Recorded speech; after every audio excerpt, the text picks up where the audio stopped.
Bonjour Richard. Oui, bonjour à vous. Bonjour. J'avais une question en fait à laquelle j'ai jamais trouvé la réponse. Je travaille dans l'industrie et je voulais savoir si la Commission européenne, qui a pris une décision, on va dire unilatérale, de commander des vaccins chez Pfizer, avait pris les précautions de base. Et les précautions de base, quand on voit dans l'industrie automobile, pharmaceutique ou cosméto ou agroalimentaire, c'est d'aller, lorsqu'on a un nouveau procédé, c'est de faire un audit process. Au-delà des certifications FDA et autres, on va voir avec des spécialistes qualité, des techniciens, on va voir le processus pour voir si le processus peut être défaillant et produire des risques sur le produit fini. Et si ça n'a pas été fait, c'est gravissime. On le fait pour n'importe quel aliment. Ouais. Et Vous appelez ça le process risque, c'est ça? C'est un audit process. Un audit process, c'est ça. Ah, voilà, vous avez des audits système qui évaluent, vous avez une certification, après vous avez 1000 ou autre. Et après, lorsqu'on a un nouveau procédé, le client va avec ses ingénieurs qualité et technique et il vérifie que le processus donnera des produits conformes et qu'il n'aura pas de défaillance. C'est un nouveau processus. C'est un devoir. Et c'est valable pour tout produit, toute industrie, etc. Tous les produits qu'on achète dans l'agroalimentaire, dans l'automobile. L'automobile, c'est incontournable. C'est un des actes fondateurs de la qualité de l'automobile.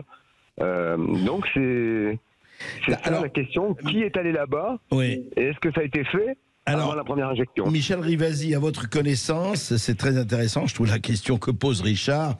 Effectivement, est-ce qu'à votre connaissance, évidemment, là aussi, ça fait peut-être partie de l'opacité, est-ce qu'il y a eu un audit? Est-ce qu'il y a eu des audits? Est-ce qu'il y a eu, ou pas, ou on n'en sait rien? Alors, il y a deux choses quand même dans la question. Vous savez, un vaccin, on n'avait rien vis-à-vis du Covid. On a donné de l'argent aux labos et certains labos ont trouvé un vaccin. Après, il faut faire des études cliniques. C'est-à-dire que on prend des milliers de gens, on prend ce qu'on appelle on regarde l'effet placebo, c'est-à-dire il y a tout un groupe de gens où on met les vaccins et il y a un groupe qui met pas, mais encore faut-il que le protocole soit correct. Et là, vous avez des scientifiques qui ont dit que le protocole n'était pas correct au niveau de l'efficacité du vaccin. Rappelez-vous, les labos disaient le vaccin est efficace à 95%. Tout à fait. Mais qui le disait? C'était les laboratoires pharmaceutiques. Vous voyez, c'était pas des scientifiques indépendants qui contrôlaient les données. Donc, il n'y avait pas d'audit indépendant, c'est bien ça? Il n'y a pas eu. Alors, ça, les études cliniques, elles sont faites par les laboratoires pharmaceutiques. Voilà. Mais il y a une deuxième question dans ce qu'il dit, c'est le contrôle qualité. Parce que un exploitant, un laboratoire pharmaceutique, il doit donner un produit sain, un produit qui correspond à ce pourquoi il a obtenu une habilitation. Bien sûr. Et le problème, c'est qu'il faut des contrôles de qualité sur les produits.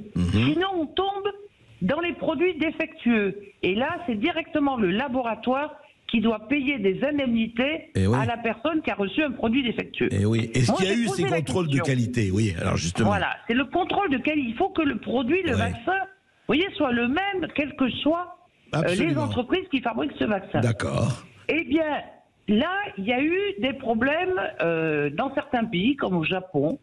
Il y a eu des problèmes dans d'autres pays où il n'y avait pas la qualité requise.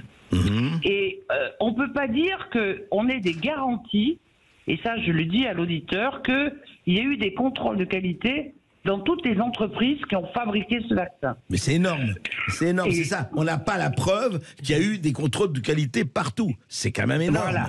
Voilà, exactement. Il y a eu, par exemple, le cas du Japon, ça m'a toujours interpellé. Il y a eu un retrait des produits. Quand j'ai posé la question, mais qui a décidé le retrait des produits?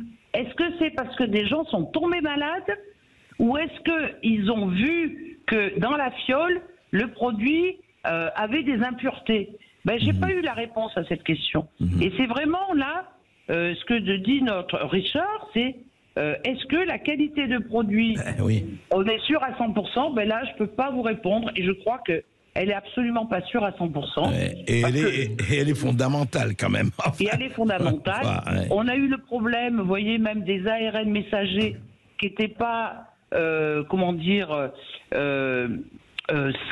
dans la mesure où ils étaient dégradés, c'était le problème des ARN dégradés. On a limité le seuil, au début c'était à 70%, c'est tombé à 50%. Qui a décidé, vous voyez, de diminuer ce seuil d'ARN messager pur? Il y a plein de questions à poser. Diane Prota, une petite précision par rapport à cette process d'audit. Une précision, c'est que dans les contrats qui sont d'ailleurs attaqués, on en reparlera, il est prévu que Santé publique France, quand il se fait livrer les vaccins, puisque c'est la France qui les commande, effectue un contrôle de qualité à 5 jours pour renvoyer les doses si, par exemple, il se passait la même chose qu'au Japon, où ils avaient vu à l'œil nu que les vaccins étaient troubles. Dans le cadre du procès contre contrat que mène l'association Bon Sens, on demande à la Santé publique France de nous donner la copie des PV de réception et de qualité. C'est obligatoire. Oui, bien sûr, c'est dans le contrat. Et en réalité, on ne nous donne rien. C'est comme les vaccines order form, tout est biffé. Le contrôle qualité, Santé publique France, dans le cadre du procès qui lui est fait par l'association Bon Sens, ne remet pas les PV de contrôle qualité. Et c'est pourtant prévu. Vous avez demandé depuis le début. On n'a rien. Donc, mais de toute façon, ils vous donnent tout est biffé. Mais c'est impressionnant parce que d'un sens, au départ, aux usines industrielles, et il y a d'ailleurs à ajouter, je pense que Mme Rivasi l'a entendu, dans le cadre de la commission Covid, une certaine dame, Janine Small, qui est venue en remplacement répondre aux questions des parlementaires à la place de M. Albert Bourla, a fini par admettre que de toute façon, eux-mêmes n'avaient pas testé l'efficacité de leur vaccin sur la transmission. Donc c'est pas testé en amont par les industriels, c'est pas testé en aval par les États. Qualité, oui, c'est un problème. On remercie Richard pour sa question et on a